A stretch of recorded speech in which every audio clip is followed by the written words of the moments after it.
Hello and welcome to another Reaconteur video, and in today's video I will be going over every good weapon in Type Soul and covering what they're good for and how to best use them and what builds they synergize well with. Make sure to subscribe since only about 20% of the people watching this video right now are actually subscribed. And also I'm currently live at Twitch at twitch.tv/Reaconteur, so come check me out over there where I'm streaming. Now let's get into it. Alright, so first of all, I won't be covering Shikai exclusive weapons like Flower or Ink that force your weapon into a form, or most Hakata weapons because all of those are kind of forced onto your build. I also won't be covering weapons that just aren't good at anything and have better alternatives, so you're not going to see the antithesis in here. Sorry. Anyway, let's get into it. First up is the Spear, and so the Spear is an interesting case because while not being good in PvP, it is actually the perfect Shikai weapon to use when fighting your Bankai. All you need to do is go full speed, ideally have Visored at this point, and you basically just spam Spear, Crit, Fast Fang, and Time Cut, and just dash until those are off cooldown. This is in my opinion the easiest method to beating any Bankai fight without actually being good at the game or learning to parry. So Spear, while not being a great PvP weapon, is actually useful and the best weapon to use for fighting your Bankai. Next up is the Scythe for Soul Reapers or Shinigami. Noritora's Scythe will be up later, but this is the Shinigami or Soul Reaper Scythe. Anyway, the Soul Reaper Scythe is good because the crit combo extends since it pulls people into you and is overall just really good with Kendo. It works with the current Kendo speed meta build being 40 speed and 25 Kendo. And since this crit can actually go into Rising Swallow, which then combos into Flash Fang, Fast Fang, or Sonata Flow, and sometimes Eviscerate if you time it well, this is in my opinion the best common Soul Reaper weapon, so it's actually really worth using a lot of the time. Anyway, next is the Katana, which is only worth mentioning because the crit is a good pressure and guard break tool since it has a weird wind-up time. It really works with anything that benefits off of a guard break, so Kido, Speed, Kendo, you know, just literally anything. But I do think the Katana is ideal with Kido because since the crit is weird to parry against and can be used as a good pressure tool, when your 9 other pressure tools with Kido are on cooldown, you decide to spam them, right? Oh, but look, now you can just spam the crit because that's got a short cooldown. Next is going to be the Longsword, and the Longsword is kind of like a mix between the Scythe and the Katana. The crit is weird to parry because of the timing of the Ghost, which also makes it inconsistent at times, and the crit also pulls people in, similarly to the Scythe. If you get Longsword, you should probably just keep it. It's arguably one of the best Shikai weapons right now, and this is really good for literally anything because it guard breaks, it's a combo extender, a combo starter, and it does good damage, and you can just throw it out as a pressure tool because it has more range than lots of the other crits. I feel like I have to mention the Dagger because it's just like, I know if I don't mention it, people are going to say, oh, you should have talked about the Dagger's good, but honestly, after the Dagger swing speed nerf, there is almost no reason to run this. The crit has slightly more range than the Longsword, so it's technically barely a better pressure tool, but honestly it still really isn't worth using anymore when better alternatives exist. You could either use the Longsword, you could use the Odachi, you could even use like the Scythe, and it would probably be just as effective as the Dagger, because after the Dagger's nerf, this weapon is not legendary status, and you should probably not be using it, and go for honestly anything else that's, you know, better, which is pretty much anything else. Another contender for the best weapon in the game is going to be the Soul Reaper's Odachi. It's kind of like the Longsword because of the swing speed, which the M1 swing speed is not only extremely fast, but the crit stuns for long enough for you to land most moves in the game that don't have a massive windup, making this weapon's crit an almost perfect combo starter that can go into any moves such as Eviscerate or, you know, Sonata Flow, because everything combos into Sonata Flow. It's overall a great weapon and definitely one of the best weapons for Soul Reaper.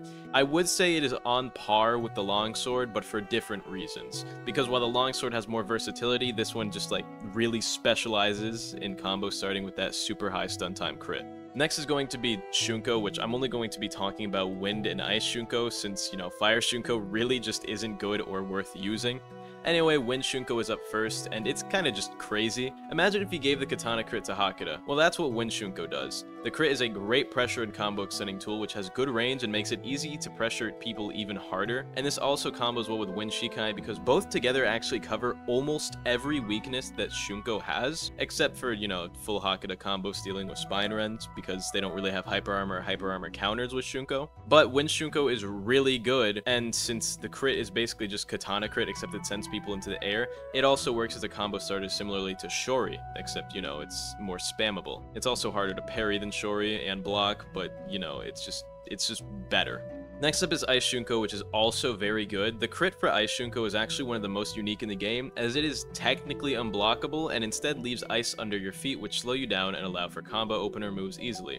So the crit for Ice Shunko is more of a setup tool than like Wind Shunko's crit, because Wind Shunko is just a straight up combo starter, while Ice Shunko is instead going to give you the option to start a combo out of your crit. And also the aerial version of Ice Shunko crit is a combo extender similar to Death Flare or Aerial Negation, making it much better than Wind Shunko for combos, but I do think Wind Shunko is overall stronger for combo starting and mix-ups. First up for Arrancar's is Noritora's Scythe. Yes, that's how his name is pronounced. I'm tired of people making fun of my correct pronunciations. Anyway, the crit on Noritora's Scythe is very good, as it applies crippling effects, disabling running, and flash step. This means that most players are going to eat 6 moves worth of damage the moment you cripple them, because most players probably aren't good enough to parry as consistently as they spam Q on their keyboard. Noritora's Scythe combos well with Kendo or Kido, as those two trees can really leverage a lot of combos out of a crit, since you can't really dodge if your ankles are broken. This weapon is also basically a sub for the Hollow Burden, since they're different rarities but function very similarly in playstyle and use cases, but I will be talking about that more later. Anyway, the next weapon is going to be Baragon's Axe, and this weapon's only real upside is the Hyper Armor crit. Unlike most weapons with offensive crits, such as Noritora's Scythe, Baragon's Axe has a very defensive crit, as the crit has Hyper Armor, making it good for combo escaping. And it also combo extends, which is good too, allowing for a very versatile weapon. This weapon is best used on Kendo because Kendo currently lacks combo escaping tools, as Horizon Core is probably the only move you can use to regularly escape combos, and it's technically non-evasive, so it can be countered by things that grab. But this will actually provide you with a counter and a way to get out of combos pretty easily, so Baragon's Axe is actually really good for Kendo. Speaking of Kendo, next is going to be the Wonder Wii Sword, and this weapon is literally made for Kendo. The critical move procs True Pierce like Horizon Core, and does percent damage if you land on someone after vertical down and or split gate. Funnily enough, this percent damage makes Wonder Wii's sword a great counter to other Arrancars, while being an Arrancar weapon. So if you don't like Arrancars and you are an Arrancar and you use swords, you should probably try and pick up Wonder Wii's sword if you're going to be using Kendo. And next up is the newly reworked Hollybell's Dagger. Yes, it's Hollybell, not Harabell.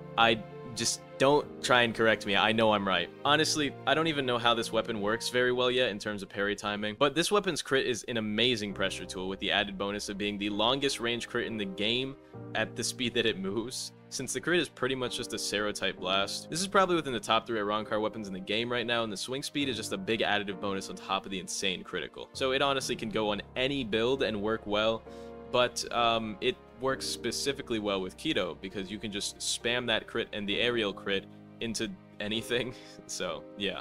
Tessin is next up, and this weapon is good simply because the crit pulls people in and has ragdoll timing, making it a really good combo starter if you can land it. It also combos straight into Eviscerate if you time it well, or Sonata Flow if you use it at all, because it doesn't take much skill to use Sonata Flow, because it's such a massive hitbox and it just does everything you would ever want it to do. Anyway, Tessin is overall a great weapon for Kendo, and being a common weapon means that you probably get it pretty easily, which is why you'll generally see a lot of people running the Tessin. Next up is the Calibre, not Caliber. It is up next, and actually this weapon is really good for Arankido builds, or Arankido speed builds. The best build with this weapon in my opinion currently would be 40 Kido, 25 speed, and then all you need to do is spam Holobite, Strata Strike, confirm. The Calibre is a really good weapon for pressuring people who already have a lot of posture damage dealt, since the weapon can't guard break with its crit by itself. The aerial version of the crit is also extremely good for escaping combos, and although it's been nerfed, if you spam crit, you can still escape most Hakuta combos, making it a great defensive weapon that can cover the weaknesses of Arrancar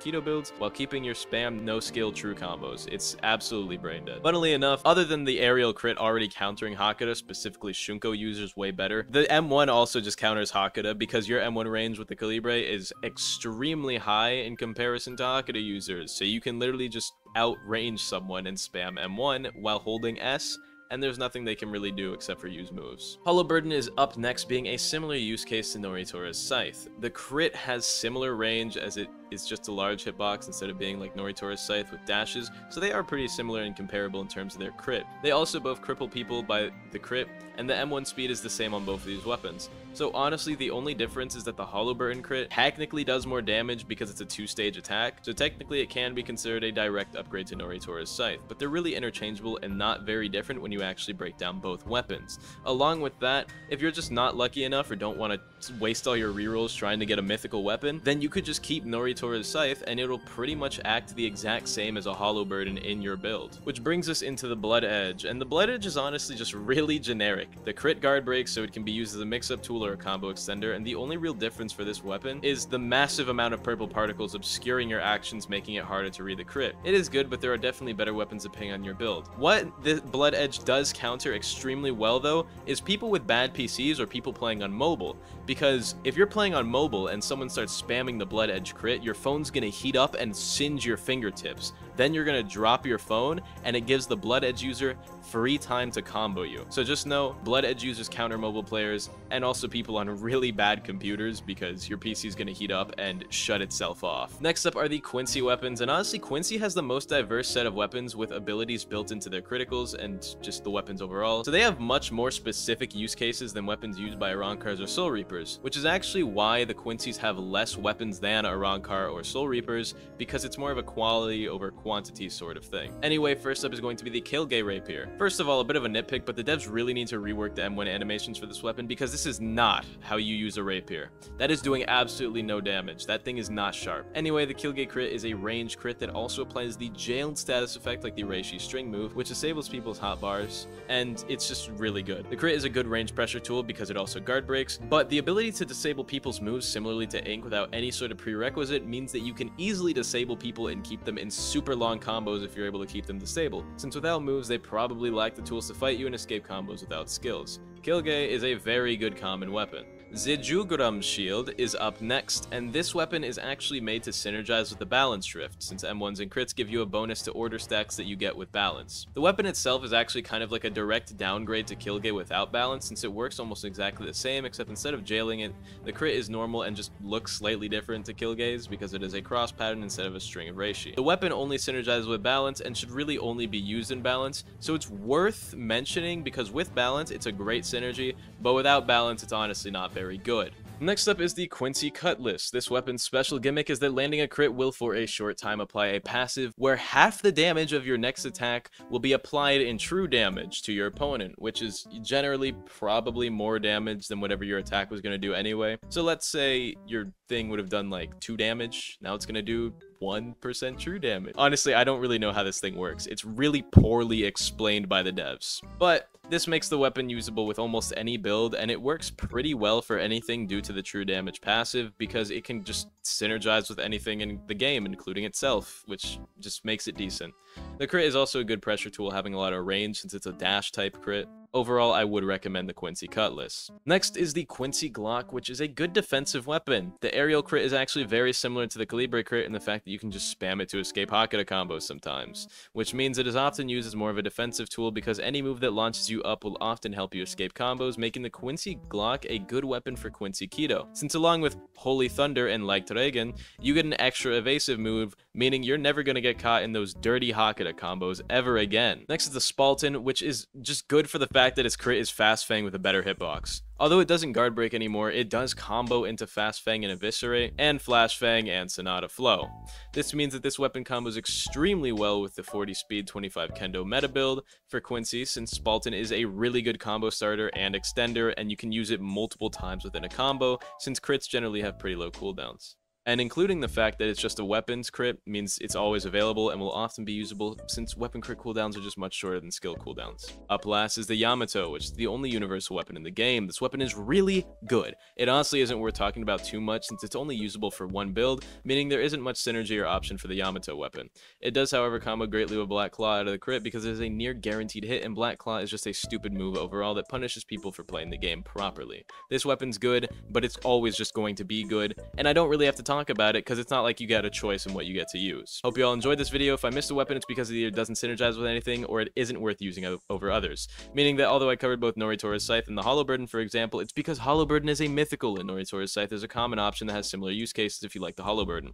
Anyway, hope you all enjoyed this video. Make sure to subscribe. Shout out to YouTube members Jake, Kenix, Rayont, and big shout out to Cyberboy21 and JColeFan63. I hope you all have an amazing day, and goodbye.